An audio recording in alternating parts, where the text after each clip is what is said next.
Magandang hapon po sa inyo lahat. Welcome to the program, Sports Corner PH interviews on a Monday, June 23, 2025. At this afternoon, makakasama po natin ngayon. A week ago, napuntahan ko po yung Amit Cup Season 3 Grand Finals. At of course, hindi natin naabutan yung mismong finals duel dyan sa mga intermediate at advanced divisions. At ang nag-standout po sa advanced division at itinangal na kampyon dyan po sa Amit Cup ay makakusap po natin ngayon. Siya po ay si Rocky Rog Constantino. A big congratulations to you, Rocky, and thank you for joining us dito sa Sports Corner PH. Magandang Thank you. hapon po.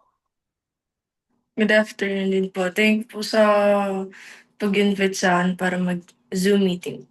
Ayun, so thank you so much again, Rocky, for joining us. Although ilang beses na kita na silayan na may cover kita para sa mga matches niya sa quarters or sa semis. Pero ngayon lang tayo nag-usap kahit sa Zoom meeting man lang. But of course,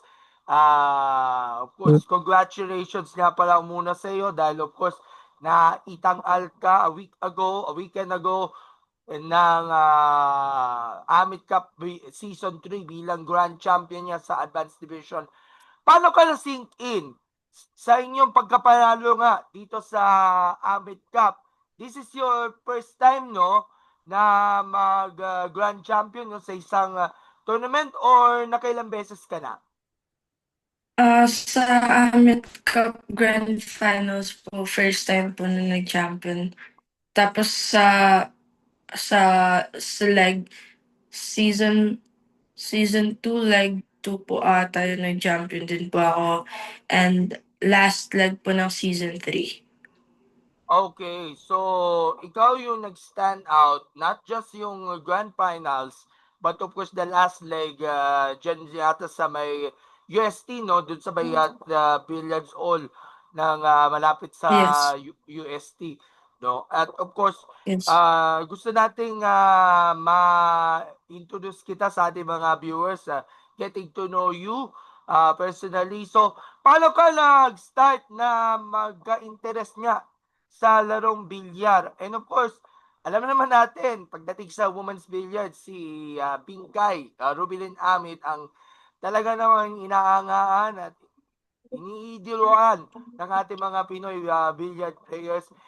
Siguro, dahil ba kay Rubilin, napasok mo yung ganitong larangan? Paano ka nag-start muna dito? Nag-start po ako nung 9 years old po ako before pandemic. After school po, pumupunta po kami sa bilyaran ng kapitbahay po namin. Dun po ako nag-umpisa tapos nung nag-pandemic na po, nagpabili na po ako ng bilyaran kasi bawal po ako gadgets noon. Tas ayun po, binilan po ako ng mama ko ng bilyaran tas dun po ako nag-umpisa. Sino ba yung nagtulak sa iyo na pumasok ka sa bilyar? Wala naman po. Sa Sadyang sarili supported lang. lang. Yes Sa po. sarili lang ang nag-introduce sa inyo sa laro ito. At paano ka na-fascinate ka sa mundo ng billiards? Kasi alam mo naman natin, maraming mga champions na sa mga international scene gaya nga ni na Efren Bata Reyes, Django Bustamante at yung mga bago-bago sila Joan Chua, Carlo Biado, Rubilin Abet at iba pa. Paano ka na-amaze nga? Dahil of course, ang bilyar is more of a mental sport, ika nga, and physical sport na rin na sabihin nating bagay para sa iyo. Um, ano po ulit? Paano ka na-amaze sa inyong sarili na ito talaga yung pinili ninyong sport? Hindi po talaga siya yung planadong ganito talaga sports ko. Parang nag-umpisa po siya sa local tournaments dun po sa Zamboanga nung 10 years old po ako. Tapos dumating po sa point na parang gusto po ako pa-experience ng parents ko sa sumali sa ibang tournaments na nung first Amet Cup na sali ko po, dun po ako nag-start na may nakasali na po ako sa isang junior team. Dun po nag-start yung career ko dito sa Manila. Okay. What age ka na? Anong edad mo na? At anong grade mo na 14. sa eskwela? 14 years old po tapos grade 9. Okay, so grade 9, so junior high school ka pala. And Yes. at the age of 14, unti-unti ka na nakikinang ang pangalan mo pagdating nga sa bilyar. So before joining Amit Cup, ano siguro yung pinaka memorable na tournament na sinalihan ninyo? At your young age of 14, talagang sabihin natin nag-boost talaga ang confidence ninyo upang may pagpatuloy pa ang inyong billiards career. Bago itong Amit Cup, ano yung pinaka-memorable na tournament na nilaukan mo? Siguro po sa Hanoi Junior Open po sa Vietnam last year. Pangilang placing ka? Top 4 po. And this is somewhat your very first international competition Yes po. para sa inyo. Yung may experience mo na lumipad ka overseas, maglaro ka against those who have, yung mga matatanda, yung mga veterano na sa field ng billiards. Talaga naman, truly a wonderful experience ba para sa iyo na makapaglaro ka sa international level? Ay, opo, kasi ano po siya, maganda po siyang experience para sa akin na hindi pa po nakaka-experience sa international. Kasi once na parang tumitibay po yung loob habang sumasali ng mga gano'ng tournaments kaya nakaka-boost din po ng confidence. Ayun. So balikan po muna natin yung inyong journey sa Amit Cup. Season 3 to. Nanalo ka ng isang leg, yung pinakauli, yung leg 4. Tapos nung leg 1, leg 2, at saka leg 3, umabot ka hanggang quarters or semis man lang doon sa advanced division ba, Rocky? Nung leg 3 po ata, before po nung nag-champion ako, semis po ako nun. Tapos di ko na po maalala yung before pa po nun. Okay, I understand. And going into the diretso na tayo sa grand finals. Paano ka nag-anda nga para dito sa competition? Kasi nga naman, kailangan magkaroon ng balance sa oras ninyo sa pagsa-studies kasi alam ko nagbabakasyon ka pa sa inyong klase at sa July pa yung mismong resume, naglaan ka ng oras at panahon para lang mag-ensayo nga para dito sa competition. So siguro ikwento nyo sa amin kung paano ka naganda para dito sa Amit Cup at paano mo sinuri yung mga galaw ng mga kakalaban mo. Kasi yung ilan sa kanila, mga nakatapat ninyo noong mga naunang mga legs during that time. So, paano mo pag-aandaan yung ating grand finals? Ano po, siguro po nung before grand finals nagpa-practice po ako, like yung seryoso po na practice tapos ano po, ah, once na nagpa-practice na po ako, nagte-training na po ako, pero hindi ko po pinapansin yung nasa paligid. Nasa lamesa lang po talaga. Tapos naglalaro din po ng kahit minsan commercial para mas titibay po yung loob ko para hindi po masyadong pressure pagdating sa game.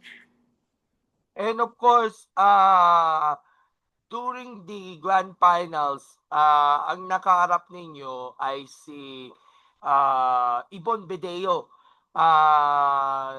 Pero bago yan, yung sa semi, si Kayla Herrera.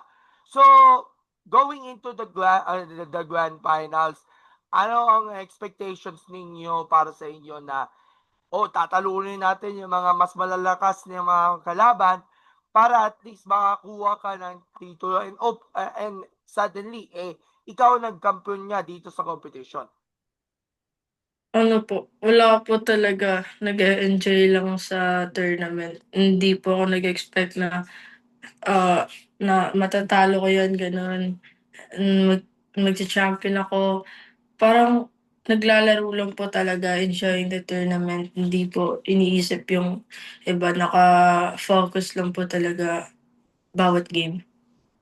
Okay, siguro i-share screen ko muna yung mismong mga uling moments niya dito sa mismong competition na yon.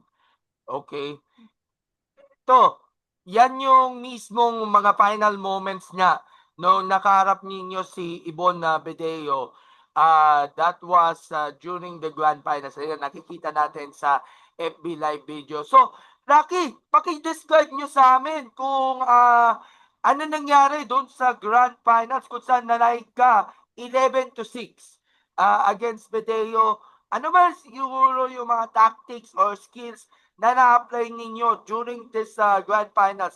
Pasensya na, hindi ko naabutan yung mismong finals dahil merong event na pinuntahan natin. Could you describe to us? Siguro po yung nagamit ko po yung, nag sa mga jump cues po once na na nasa safety shot, tapos yung pocketing din po, And of course, tapos nung pump nakaharap control. ninyo si Ibon, ano yung sabihin nating reaction ninyo dahil of course, si Ibon, isa yan sa mga top contenders rin for the title at nakaharap ninyo dun sa finals. Talagang tinignan nyo rin yung bawat pagsargo niya para dito sa combination. Medyo, ano siguro ang feeling na si Ibon ang makakalaban ninyo sa finals?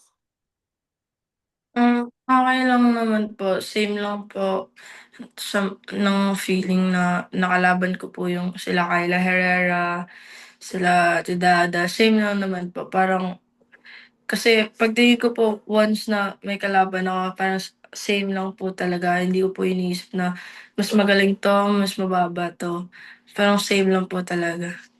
Rocky, during the last point, yung tinamaan mo yung nilusutan mo yung 9 ball at naniyakap nyo si Ibon. At of course, si Ruben, nag-good job pa siya, na-inspire talaga sa inyo dun sa last point na yon. Ano yung nasa utak mo ng mga oras na ito noong nalaman mo na ikaw ay itinangal na advanced champion niya ng season 3 ng Amid Cup? Masaya po kasi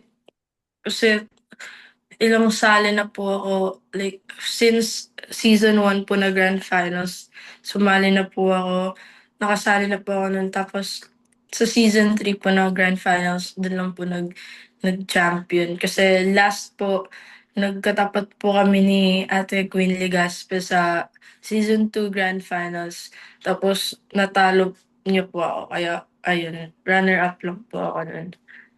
May mga kamag-anak ba or kapamilya ba na dumating to show yung support niya doon sa VIP Badminton All? Pumunta ba yung mama at papa or mga kamag-anak o mga kapamilya natin? Or may mga ilan na sumuporta lang sa online, especially yung nasa Zamboanga City. Pinapanood nila yung live stream ng mismong Grand Finals. Medyo naiyak ka pa nung nalaman na of course yung buhos ng suporta ng iba't ibang mga kababayan mo sa Zamboanga, especially yung mga parents mo. Actually po mother yung mother and sister ko po, pumunta po sila sa amin from Zamboanga sa'min po. Tapos ta yung yung sponsor ko din po nandoon, Ate Sofia, ta's yung dalawang friends ko, which is si Chana tapos si Cara. So, parang grateful po ako kasi nagsu-support po sila sa'kin, sinasamahan nila po ako sa tournament. Okay. So, with this victory nga, grand champion ng Amit Cup, nag-transition ka na from being a grand champion into part na ng national team. Ikaw pa lamang yung pangalawa na na Amit Cup champion na succeed niya doon sa national training pool. Yung isa nga si Denden Santos dito. Nung napag-alaman ninyo na of course tatawid ka na sa national training pool and you get the chance to represent the country hopefully sa international scene ng tuloy-tuloy, ano siguro ang pakiramdam ninyo na matutumad na talaga o siguro yung mga pangarap ninyo na makasama man lang sina Rubilin, si Cheska at sa iba pa mga members ng team sa kanilang paglaok overseas? Masaya po kasi hindi po siya madali na makapasok po dun sa team na yun. Tapos ever since po kasi nag-billiards ako, yun po talaga yung dream ko na at least man lang makapasok sa national. Tas ayun nga po nangyari. Pero yung pagpasok nga sa national training pool, does that mean ay hindi ka nasasabak sa Amit Cup o tatawagin na lang natin graduate ka na from the program? Yes po, sabi din po nila na graduate na daw po ako last season na daw po yun. And of course, alam ko marami ka ma-explore nga na mga opportunities na outside ng Amit Cup ang i-take advantage ninyo para at least magtuloy-tuloy pa ang progress niya, magandang progress niya sa inyong career niya sa National Training Pool. Ano ba sinabi ni Bing during this awarding? Ano yung mga pinayo sa iyo ni Ma'am Rubilin Amit doon sa mismong time na nanalo ka ng Grand Champion? And of course, alam naman natin, mag-graduate ka na from Amit Cup. Ah, Patuloy lang daw po na maglaro kasi may nakikita daw po silang potential na meron daw po sa akin and sabi ko din naman po, po as long as may opportunities na mapupunta sa akin. Opo. And speaking of potential, nakikita mo ba na by this year or next year talagang magiging standout year para sa inyo dahil alam ko may mga pag-aandaan ka pa mga malalaking torneo na asa natin. Ano ba siguro yung mga upcoming events na abangan natin ni Rocky? As siguro po baka sa Saudi Junior Open, next month, tapos yung Japan Open po. Okay, so i-update natin na lahat yan with regards na dun sa mga tournaments na yon. Pero sa studies nga pala, tuloy-tuloy naman ang pag-aaral ninyo at of course, nagkakaroon kayo ng magandang grades niya sa eskwela. Siguro, kahit may oras ka pa sa pagte-training at of course, pagkukumpete niya internationally, tuloy-tuloy naman yung pag-aaral mo kasi you're still in junior high school and alam ko marami ka mga pangarap na gusto niyo matupad. Ano yung pangarap mo niyo outside yung billiards? Ano yung dream job mo na gusto mong tuparin balang araw?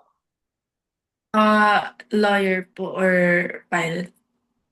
Lawyer, saka Or pilot. pilot. So, it's either nasa korte ka o di kaya lumipad ka sa abroad. And I'm sure, malaya mo nang magagampanan niya yung mga dreams and aspirations ninyo outside niya ng sports. Siguro lastly, ano siguro mensahe na lang sa mga kapwa ring mga women billiards players, even enthusiasts to pursue nga yung aspiration para maybe someday sa susunod na Amit Cup, even though wala ka na, magcha-champion ka. Ah, Sa lahat po ng sa lahat po ng mga babae na gusto ma-experience na sumali ng tournament tapos baka maganda po sa experience nila sa mga first timer na baka sasali sa Amit Cup po kasi magkakaroon ka po ng friends kasi halos friendly lahat. Tapos magandang experience po, exposure. Ayun po, mas maganda sumali ng mga tournament, especially Amit Cup na puro babae sa mga babae na players. Okay, so thank you so much, Rocky, for joining us in this brief interview nga. And again, congratulations nga on your Amit Cup title win. Sabihin natin, hindi ka pa tapos sa inyong pagpursu nga ng inyong goals na sa buhay. Marami ka pang kakamtan. Now that you are now part of the national training pool, baka may gusto ko yung pasalamatan at of course mga gustong i-shoutout na mga taong naging bahagi nga ng inyong kampanya sa Amit Cup. Magmula season 1 hanggang season 3. Go ahead. Thank you po sa parents ko, sa mga friends ko, sa sponsors, ah, SkyJ, AP Billiard Bodega, ayun po, yung Otsoloco. Tapos sa friends ko po na pumunta po ng Amet Cup, na-appreciate ko po sila. Ayun. So thank you so much, Ma'am Rocky, for gracing this interview sa segment kahit alam ko on a short notice nga lang. And again, shoutout nga pala sa ating mga organizers ng Amit Cup. Salamat po sa pagtitiwala na may cover natin yung iba't ibang mga events ninyo. Ma'am Rubilin Abit, Sir Ren De Vera, and the rest of the hardworking crew ng Amit Cup, including aming photographer na si Francis Lumaan na lagi pong kasama ng Amit Cup sa pagko-cover nga ng mga events. What a great season it was, and we look forward for season 4 nga coming next year. Thumbs up and smile sa picture natin in 1. Thumbs up po tayo, please. 1, 2, 3. Okay, Ma'am Rocky, maraming salamat po for gracing us kahit medyo maulan, kahit hindi maganda ang panahon. At of course, we look forward to see you again. Kung ano man mga local tournaments ang aasahan natin at babantayan natin ng Sports Corner, magkita-kita tayo doon. Pero yung passion ninyo sa paglalaro bilyar, huwag natin kakalimutan at pahalaga na itutuloy-tuloy nyo yan. At sa aming pagbabalik, makakasama po natin ang mga medalist ng palarong pambansa mula sa QX3 Basketball. So stay tuned. Thank you so much, Rocky, and have a great day. See you around and Thank you po. congratulations. Bye-bye. Thank you po. Bye-bye po. Thank you.